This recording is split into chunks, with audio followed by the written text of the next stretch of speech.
Tayo po'y dadako na sa ating mensahe. Tayo po'y mapalad ngayong umaga dahil ang ating mensahero ay ating elder at ang chairman, si Elder Oscar Manansat.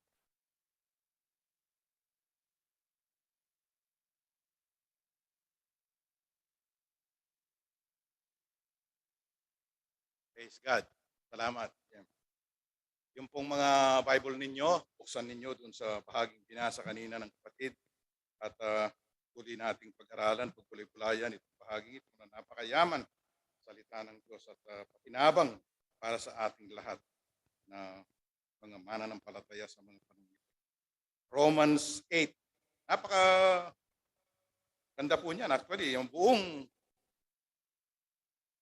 chapter na yan ng Romans 8. Alang tayong panahon na talakayin natin lahat yan. At yan ang katatagan, katibayan ng mga pangako ng Diyos sa atin.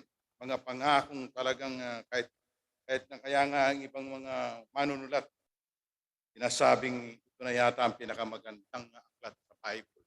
Magaganda pong lahat ang mga aklat sa Bible, pero itong Romans na ito talaga ay isang aklat na talagang kita natin ang kalagayan natin before, kalagayan natin nung tayo mga sumampalataya sa Panginoong Hesus at kinilala natin siyang Panginoon at tagapagligtas ng ating buhay. Magmula sa chapter 1, binabasa-basa ko po ito hanggang sa dito sa chapter 8 na ito. Nakikita ko rito ang parang konklusyon na ni Apostol Pablo sa lahat ng kanyang mga sinasabi. Nakita ko dun sa chapter 1 at alam naman po natin yan, chapter 2, chapter 3 hanggang sa 8, ang talagang kalagayan ng tao sa harap ng Diyos.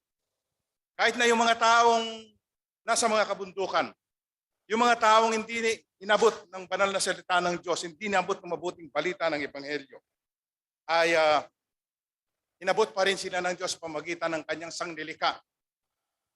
At dahil diyan, sila rin ay hindi pwedeng magkaroon ng dahilan na wala namang nangaral na taga-Pasig Bible Christian Mission sa kanila. Sila po ay meron ding standard na binigay ang Diyos. Pero sa lahat ng yan, kahit na yung mga moral yung advocacy nila ay tungkol sa magandang buhay, tungkol sa magandang patutuo, tungkol sa mga religious leader, ay nakita po ni Apostol Pablo yan, malayo rin sa Diyos. Kahit na yung mga Hudyo na pinili na ng Diyos maging kanyang bayan, na pinagmamalaki nilang kanilang pagiging Hudyo at pagiging anak lahi ni Abraham, na sumpungan ni Apostol Pablo kasi isa rin siya riyan, wala rin palang magandang paroroonan. So, nakita ko po rito ang sinasabi ni Apostol Pablo in summary, yung kalagayan ng tao sa harap ng Diyos, hiwalay sa ating Panginoong Jesucristo, talagang napahamak siya. Ang lahat ng mga tao, hiwalay kay Kristo, talagang nasa lugar sila ng kapahamakan at talagang walang solusyon doon maliban kung sila ay lumapit sa Panginoong Jesucristo. Salamat. At ito naman sa kabanatang 8, actually bago pa ito, marami na siyang binabanggit yan na solusyon si Apostol Pablo. At siya, sinulat din niya. Unang chapter pa lamang binanggit na niya. Kaya nga, sabi niya, inunahan na niya. Dahil ganyan ang kalagayan ng tao. Hindi ko ikinahihiya ang mabuting balita ng Panginoong Hesus, ng Diyos. Kapagkat siyang kapangyarihan niya sa ikaliligtas ng bawat sumasampalataya, lahat ng tao. Una sa Hudyo, ganun din sa mga Griego.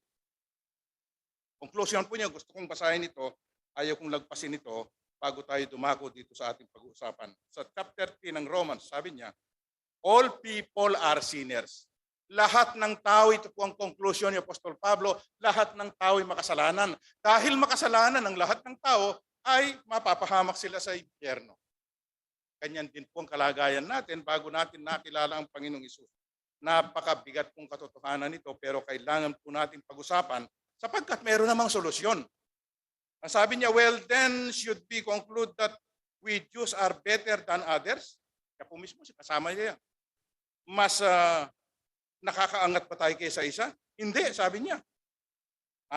Napatunayan na natin sa mga sinabi ko, sabi niya, ang lahat ng tao Hudyo man at Hentil man, ay nasa ilalim ng kapangyarihan ng kasalanan. Sinasabi kasi ng banal na kasulatan, sabi niya, walang isa mang matuwid. Kahit na isa wala. Walang isa mang marunong, sabi niya. At walang umahanap. Kahit isa wala talagang umahanap sa Diyos. Totoo po yan. Sabi niya, ang lahat, sabi niya, ay tumalikod sa Diyos. Naging walang kapararakan. Walang gumagawa ng mabuti. Kahit isa. Kahit sabihin natin, paano na yung ginawa kong yun? Actually, hindi rin mabuti ang mga ginawa natin. Ginawa natin yan pampaganda lang sa sarili natin. Sabi niya, tingnan natin, ang kanilang mga bibig, ang kanilang mga pag-uusap, sabi niya, Paul, sama, kanilang bibig. Nangangamoy. Parang libingan, pag binuksan mo talagang sa mga amoy. Ang kanilang mga dila, sabi niya, punong-puno ng kasinungalingan. Yan ang description niya sa tao ni Apostol Pablo. Ang kanilang mga dila, sabi niya, ay punong-puno ng kasinungalingan. Parang dila ng snake, ng ahas, na papatay dahil sa kalan niyang lason o pinom. Ang kanilang bibig, sabi niya, puno ng pagsumpa at ng kapahitan. Ang kanilang mga dila, ang kanilang bibig, ang lumalabas sa kanila, sabi niya, kanilang bibig, panunumpa at kapahitan lumalabas mula sa kanilang kaibuturan ng kanilang puso. They rush to commit murder. Mamadali silang gumawa ng pagpatay. Destruction and misery always follow them. Paninira. Hindi nila alam. Wala silang kinalaman sa paghahanap ng kapayapaan. Wala silang takot sa Diyos.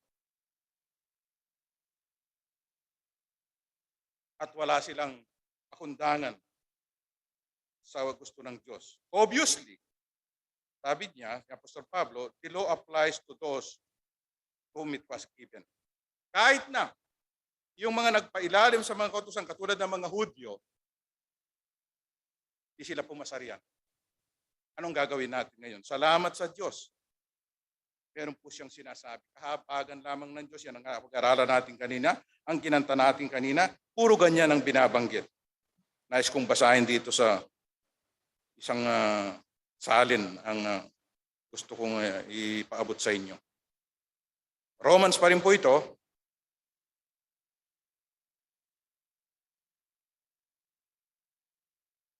Dito sa 5, Roma 5, may pong binabanggit dito.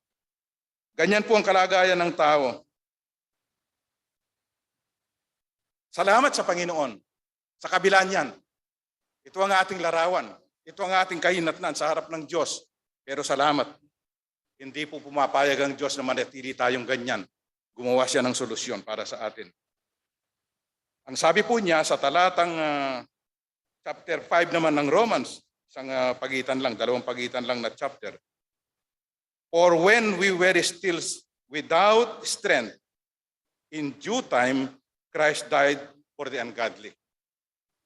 Sa kapanahon ng tayo nasa doon sa kaibuturan ng ating kasalanan yon, kalagayan yon, ang Diyos ipinadala ang kanyang bugtong na anak, si Kristo ay namatay para sa ating hindi maka-Diyos, hindi matuwid. For scarcely for a righteous man will one die, yet perhaps for a good man, someone would even dare to die. Baka sakali may mamatay para sa isang mabuting tao. Wala tayong kabutihan. But God, sabi niya, ito naman.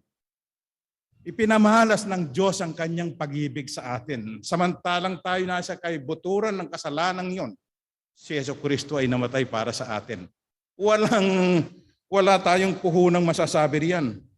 Sa kabagsikan ng ating kasalanan, ang dakilang pag-ibig naman ng Diyos ay pinamalas niya. Inalaw niya ang Panginoong Hesus magdala ng ating kasalanan. Siya ang ipinako sa krus upang bayaran ng ating mga kasalanan. Much more than having now been justified by His blood.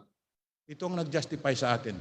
ang dugo ng Panginoong Hesus, we shall be saved from the wrath through Him. Dahil sa ginawa ng Panginoong Hesus na yan, galit ng Diyos mapapawi sa bawat malapit sa Kanya at sumasampalataya. Or if when we were enemies, we were reconciled to God through the death of His Son, much more, having been reconciled, we shall be saved by His life. Kagandang solusyon, hindi po ba?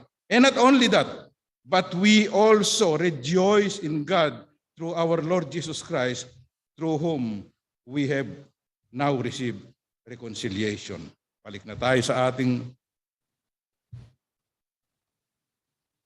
topic today. Nakita ko po sa binasa ni Daniel kanina.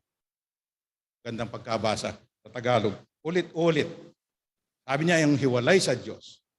Magandang loob ng Diyos. Ulit-ulit niyang binabanggit dun sa binasang salin ni Daniel. Ang tema po natin, dito pa lang makikita na natin, live by the power of the life-giving Spirit of Christ, of God. Pagmasdan po natin sa iba't ibang salin ay iba't iba rin ang paggamit. The Spirit of God, the Spirit of Christ, the Holy Spirit. Iisa lang po yan. Pero dito, binibigyang diin ang role ng banal na Espiritu Santo sa ating kalagayan, sa ating pagpapatuloy sa magandang kalagayan yan, na ligtas na kalagayan, gusto niyang mamuhay tayo dyan. Live by the power of the life-giving Spirit. Dahil sa Holy Spirit na dumating sa atin, na nag-i-indwell sa atin, nung ilagak natin ang ating pananampalataya sa Panginoong Hesus. Napakaraming mga benefit ang binanggit kanina, pero isa sa pinakamagandang benefit dyan, ibinigay niyang Diyos ang kanyang Holy Spirit sa atin. Meron tayong isang Diyos, tatlong persona. Persona ng Diyos mismo ang binigay sa atin. Sumasa inyo, sabi niya, at nasa inyo. Wow, napakagandang kalagayan po niyan. Sabi niya, so now there is now no condemnation for those who belong to Christ Jesus. Wala nang paghatol pa, wala nang condemnation, wala nang parusa. Ang parusa sana, dun sa kasalanan ng ating binasa kanina ng tao, sa lahat, for those who belong to Christ, wala nang parusa. Sino yung mga belong to Christ? Ay sabi, you belong. Kaya gusto kong dugtungan you belong here. Sabi natin sa baba, we all belong to the Lord Jesus Christ. Wala nang hatol pa, ang ibig sabihin, ang mga nakay Kristo, yung mga sumampalataya sa Kanya, yung mga kinilala siyang tagapagligtas ng kanilang at Panginoon ng kanilang buhay, hindi na sila hatulan. Marami silang mga kasalanan, pero yun ay pinapatawad ng Diyos sa atin. Pagka ang isang tao makasalanan, lumalapit sa Panginoong Jesucristo at kinikilala siyang tagapagligtas, tinatanggap siyang Panginoon na tagapagligtas ng kanyang buhay, nabubura lahat ng mga kasalanan niyan, dinedeclare siyang righteous, matuwid, parang hindi nagkasala. Ito ang kanilang kalagayan ng mga taong sinusulatan niya at tayo rin sa mga panahong ito.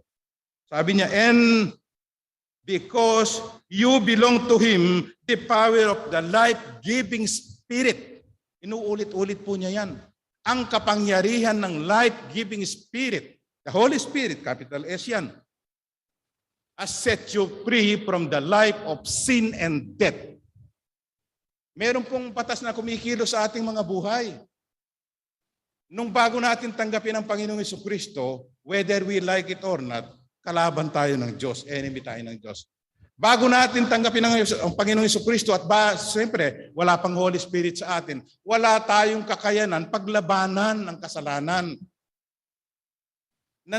Meron tayong nananatiling prinsipyo rito ng kasalanan sa buhay natin. Si Apostol Pablo, ganyan din ang kalagayan niya. Ang sabi niya, yung hindi ko gustong gawin, nagagawa ko. Yung ayaw kong gawin, nagagawa ko. Yung gusto kong gawin, hindi ko magawa. Yung mabuting bagay na gusto niyang gawin, hindi niya magawa. Siya rin, kasama riyan. Sino ang magliligtas sa akin sa kalagayan niyan? Abang tao ako, sabi niya, kalunos-lunos ako. Sino magliligtas sa akin niyan? Pero siya rin ang sumagot. Salamat sa Diyos. Ito, katapos niya, binabanggit niyang chapter 8. There is now therefore, conclusion niya yan. Therefore, no condemnation for those who are in Christ Jesus. Christ in our place. Yung parusang dapat sana sa atin ay ibinuhos na ng Diyos sa kanyang anak. Siyang naparusaan, siyang nagdusa sa krus ng Kalbaryo upang sa pamamagitan ng kanyang parusa niyan, pwede niya tayong patawarin. Naging karanasan natin, pinatawad nga tayo nung tanggapin natin, ikilalanin natin ang Panginoong Hesus sa ating mga buhay bilang tagapagligtas at Panginoon natin. So anong makikita natin dito? Itong mga talatang ito, assurance of salvation ito sa atin. Hindi ba assurance of salvation yung wala nang paghatol pa sa mga na kay Kristo? Napakalakas na statement niyan ng banal na kasulatan. There is now therefore no condemnation. Wala nang parusa. Hindi na hatulan. Hindi na pagbabayarin. Hindi na sisingilin ang mga taong na kay Kristo. Ang mga na kay Kristo, yung sumampalataya, siyempre. Napakagandang kalagayan. Kahit na pagbali-baligtarin mo yan, yan po ang sinasabi niyan at panatutunayan din ng ibang bahagi ng banal na kasulatan niyan. So meron tayong divine assurance mismo sa salita ng Panginoon. Divine assurance of salvation yan. 1-4. Kasi yung hindi makayanan, sabi niya, ng kautusan, kahit na sa mga pinagmamalaki ang mga kautusan, diyan sila nagpapalo. Sabi niya, ginagawa kong ang kaya kong gawin, sumusunod sa mga kautusan, di po natin magawa yan. Dahil meron talagang batas dito. Ang gusto nitong flesh na ito, yung iba flesh ang tawag, yung iba sinful nature, yung iba old nature pa. Nung tanggapin natin ang Panginoong Jesucristo at papasukin natin sa buhay natin ang Holy Spirit, pumasok sa atin, binigyan tayo ng panibagong nature. Ito, the life-giving spirit na nasa inyo. Kaya niyang labanan yung ating sinful nature. Hindi kayang labanan ng mga kautusan niyan, sabi niya Apostol Pablo, sapagkat ang kautusan, ipinakikita lamang kung sino tayo. Tayo ipinakikita ng kautusan. Sinasabi ng kautusan, ibigin mo ang Diyos mo, higit sa lahat. Ibigin mo ang kapwa mo, parang sarili mo. Huwag kang papatay, huwag kang magsisinungaling. Lahat ng yan, binabiolate natin. Hindi natin kayang gawin yan. Pero nung dumating sa atin, at nung mamatay ang Panginoong Jesucristo ng ating sinampalatayanan, pinatawad sa atin yan, paglabag natin yan. At binigay ang Holy Spirit sa atin. The power of the life-giving Spirit of Christ na nasa inyo. May kakayanang pasunurin tayo. Hindi tayo pinipilit kung hindi may puwersa siya talaga. Meron siyang kapangyarihan. Ang hindi magawa ng kautusan, sabi niya, ginawa na ng Diyos. Siya nang namatay para sa atin upang mismong salaman, katulad natin, wala lang kasalanan ng Panginoong Hesus. At matupad ang lahat ng requirement ng kautusan. Ito ang sinasabi niya rito. Kaya, hindi tayo pwedeng sumbatan ni numan. Meron na tayong divine assurance. Wala nang paghatol para sa atin. Dahil kinilala natin yung ginawang paraan ng Diyos para sa atin. Lahat ng paraan ng Diyos, pinag-usapan natin kanina. Yung hindi inabot ng Ebanghelyo, yung pinagmamalaki nila yung kautusan, yung pinagmamalaki yung kanilang moral at sila'y advocate sila ng matinong pamumuhay. Wala eh. Bagsak lahat sila sa harap ng Diyos eh. Ano lang ngayon? Sabi niya, yung mga na kay Kristo, those who belong to Christ, exclusively, ay hindi nahatulan. Kung sa mga panahon ito, ang sino man sa atin ay hindi pa katiyak ng inyong kalagayan, relasyon sa Panginoong Hesus, huwag po ninyong palagpasin yan. Tanggapin niyo siyang Panginoon na tagapagligtas ng iyong mga buhay sa pamagitan ng pananampalataya, mangyayari din po yan, mangyayari din yan sa inyo. Dahil meron na tayong Holy Spirit na higit na mas makapangyarihan kaysa kapangyarihan ng kasalanang nananalaytay sa ating mga buhay. Ang kasalanan ito galing kay Adan eh. Yung old nature natin galing kay Adan yan. Yung bata po, tingnan ninyo yung bata. Bagong panganak. Ilagay nyo sa magandang pamilya, sa magandang surrounding, magandang environment. Huwag mong tuturuan ng magsimangot. Huwag mong tuturuan magdamot. Huwag mong tuturuan ng anumang kasalbahian. Makasarili pa rin yan. Pag nagkaroon ng atiyan sa candy, sa tinapay, marami na siya, nakita niya yung kanyang kapatid, akin yan. Diba? Ganyan din tayo nung malaki na tayo, hatian tayo. One for you, one for me, one for you, one for me. Pero pagkatapos ng hatian, one for you, one for me. Bakit isang tambak dito? Ito konti lang. Yung one for me kasi dinadampot dito, dalawa para sa kanya. Yung isa, isa lang. Ganyan tayo. Lahat tayo ganyan. Hindi lang mga politiko natin. Yan ang kalagayan po ng tao, sinasabi ng banal na kasulatan dyan. Wala tayong kakayanang paglabanan yun eh. Ito ang sinasabi niya, pero kay Kristo, lamang natin mapagtatagumpayan yan. Hindi lamang tayo basta pinatawad, hindi lamang tayo basta dinjustify, ibinigay pa niya ang Holy Spirit niya upang tayo makapamuhay na tayong banal. Kaya kung ano man ang bitterness natin, kung ano man ang mga hindi natin ugaling masama, palagay natin meron. Ako ganun din, kasama ako riyan. Pwede po natin pagtagumpayan yan eh. Ayaw lang natin eh. Ano mang pagiging makasarili natin? Ano mang pagiging kasalbayan natin? Ano mang pagiging mapamintas natin? Ano mang mga kasalanan pwedeng sabihin sa atin? Pwede nating mapagtagumpayan yan. Kasi may kapangyarihan na tayo. Meron tayong Holy Spirit na kumikilos. Hindi lamang ni-regenerate tayo. Yan ang ibig sabihin. Bago natin nakilala ang Panginoong Jesucristo, kumilos din ang Holy Spirit sa atin. Kumilos ang Ama. At ang Panginoong Jesucristo, ginawa niya ang bayad dun sa krus ng Kalbaryo. Ang tatlong persona ng Diyos kumilos sa atin. Ay ibinigay pa niya yan upang makapamuhay tayong banal. Susumbatan naman ng Diyos kung walang ganyan. Kita mo yung mga niligtas mo. Mas masama pa kayo sila kaysa dati eh. Pero hindi pwedeng sabihin yun sa Diyos kasi binigyan nga tayo ng Holy Spirit na makakayanan ng hindi kaya ng sa ating natural na. So, divine assurance yan sa atin mga kapatid. Divine assurance. Yung sumunod na bahagi po,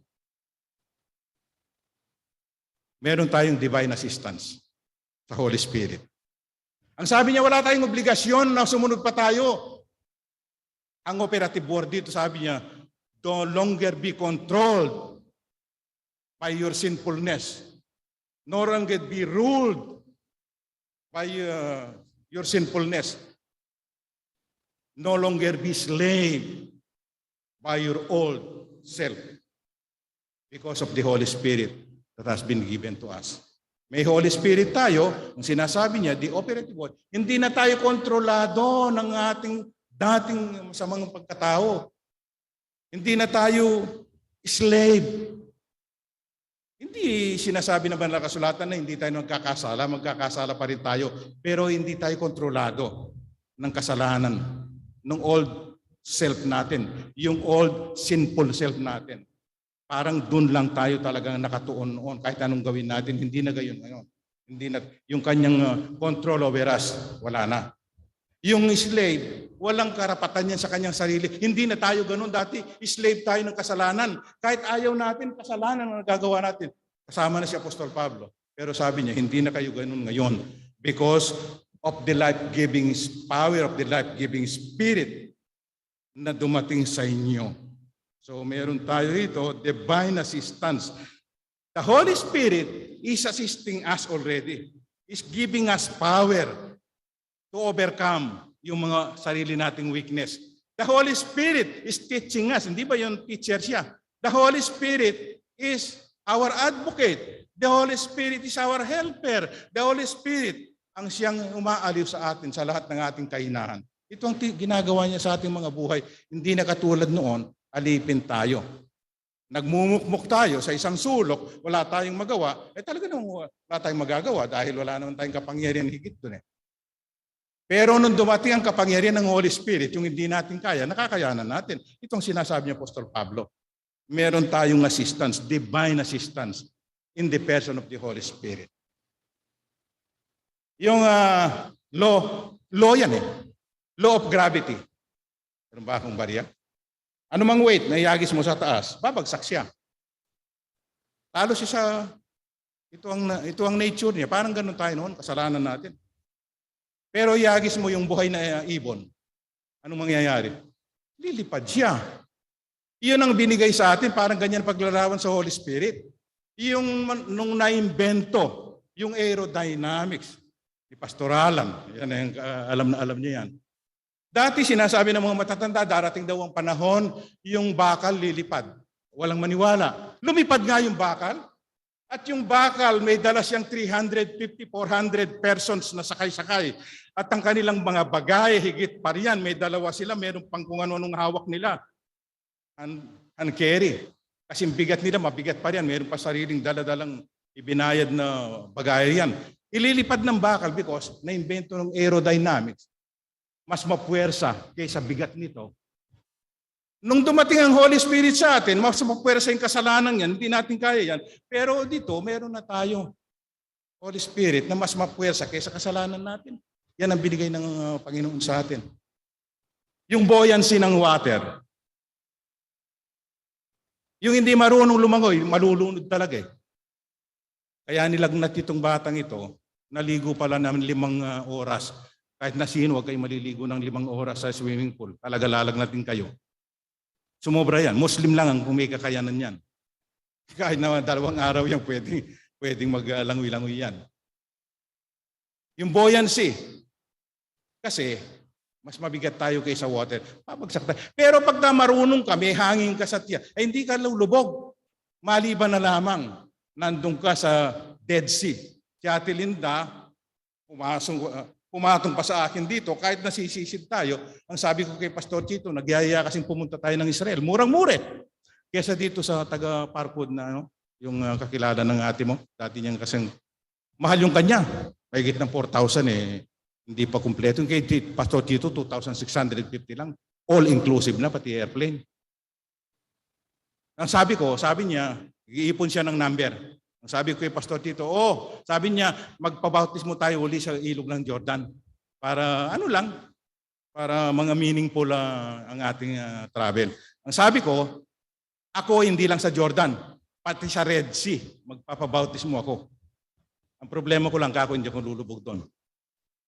Hindi ka pwedeng lumubog doon kasi nga, yung buoyancy niya, ganun po ang ginagawa ng mas malakas na ibinigay sa atin ng Panginoon.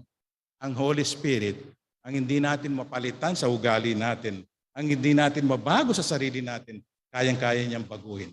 Hindi pa ba napakaganda, napakabuti ng Panginoon sa atin? Yun lang ang pinag-uusapan dyan. So mayroon tayong divine assurance of salvation, meron tayong divine assistance coming from the Holy Spirit, at meron tayong yung talatang 15 hanggang 17, in fact, from 12, divine affirmation ng ating kalagayan sa Diyos. Dahil ganyan yan, ina-affirm pa sabi niya, ang Holy Spirit mismo ng Diyos ang nagpapatutuo, ang naggagarantiya, ang nagsasabi na kayo yung mga anak ng Diyos kasi mismong ang Holy Spirit natin join with the Holy Spirit of God telling us, guaranteeing us that we are the children of God, sons and daughters of God. Yan po ang binabanggit yan eh. Ang Holy Spirit niya mismo. Kahit na ano sabihin mo ako, anak ng Diyos, kung hindi naman talagang dumating sa iyong Holy Spirit sa buhay mo, hindi totoo yan. Ito lamang sabi niya, siya mismo. The Holy Spirit and your spirit, sabi niya, testify. Nung mag-join siya sa atin, that you are sons and daughters. And because you are sons and daughters, sabi niya, you are heir of God, co-heir with the Lord Jesus. Yung pinag-usapan natin kanina. Tagapagmanang kasama ng Panginoong Hesus, tagapagmana tayo ng Diyos. So ina-affirm mismo ng Holy Spirit, ng salita niya, ang pagiging anak natin ng Diyos. Ay ito ang dumating na pagpapala, na biyaya sa atin, na wala tayong ginawa riyan. Maliban na isinuko natin ang buhay natin. Lord Jesus, thank you so much. Forgive me sa lahat ng kasalanan ko. Patawarin mo po ako, napakasalbay kong tao, makasalanan ako, bubulusok ako sa impyerno. Pero salamat, yung hindi ko kayang gawin, ginawa mo na. Binigay mo ang buhay mo doon sa krus ng Kalbaryo. Now I confess that I'm a sinner. I need you. Please be my Savior. By my Lord and personal Savior, come into my life, O Holy Spirit. Change me. Yun lang po sinasabi rito. At ang lahat ng mga pribileyong ito, may mga binabanggit pa rin talaga namang sobra-sobra. Ang sabi niya, hindi lamang ang nasa kay Kristo ay wala ng, ang sino mga nasa kay Kristo ay wala ng paghatol, wala ng condemnation. Walang maghihiwalay na sa atin sa pag-ibig ng Diyos. Sabi niya, kahit na anong bagay, kahit na bagay sa kasalukuyan, bagay na darating, di natin alam kung ano pang mga invention ng magiging uso, mga pautot ng mundo. Pero sabi niya, no one, nothing else can separate you from the love of God, which is in Christ Jesus. Yan ang dumating na pagpapala po sa atin. Yan ang gawa ng Holy Spirit. Ito ang ina-emphasize po rin, yung work of the Holy Spirit sa ating buhay. So, napakaganda po niyan. Pasalamatan natin ang Panginoon dyan, taglay natin yan. At pwede nating ingin sa Kanya ang lahat ng mga bagay na wala sa atin. I-adapt tayo bilang pinag-usapan namin ng adoption, principle of adoption diyan sa Bible. Yan ang sinasabi ni Pastor Ted kanina, pinag-aralan namin. Naku, napakarami. Napakaraming mga pagpapala dumating sa atin dahil na-adapt tayo. Pero hindi kamukha ni adapt. In-adapt lang yan. Merong ganyan tayo sa mundo eh. Kaya yung iba ayaw nilang sabi. Pero sabi niya, ito ang katunayan na maging anak kayo ng Diyos. He adopted you. Siyang nag-adapt nito, wala tayong participation dito nung tayo tumanggap sa Panginoon. At binigyan tayo ng karapatang maging tagapagmana. Kung tagapagmana ka ni Bongbong Marcos, maganda yan, di ba? Kung tagapagmana ka ni Ayala o ni Villar, ay maganda ba? Lalo na, si Elon Musk. Malapit na siya maging trilyonaryo, the first man to become a trillionaire. Si Elon Musk. Pambihira. Yun lang bilyon. Wala. Dollar yan pinag-uusapan natin yan. Pero dito, tagapagmana ka ng Diyos kasama ng Panginoong Hesus. Hindi natin pwedeng pag-usapan na ang lahat ng mga pagpapalang dumating sa atin dahil yan. Pero sapat na sa atin na tayo ay hindi na mahuhulog sa impyerno sa mga mananampalataya.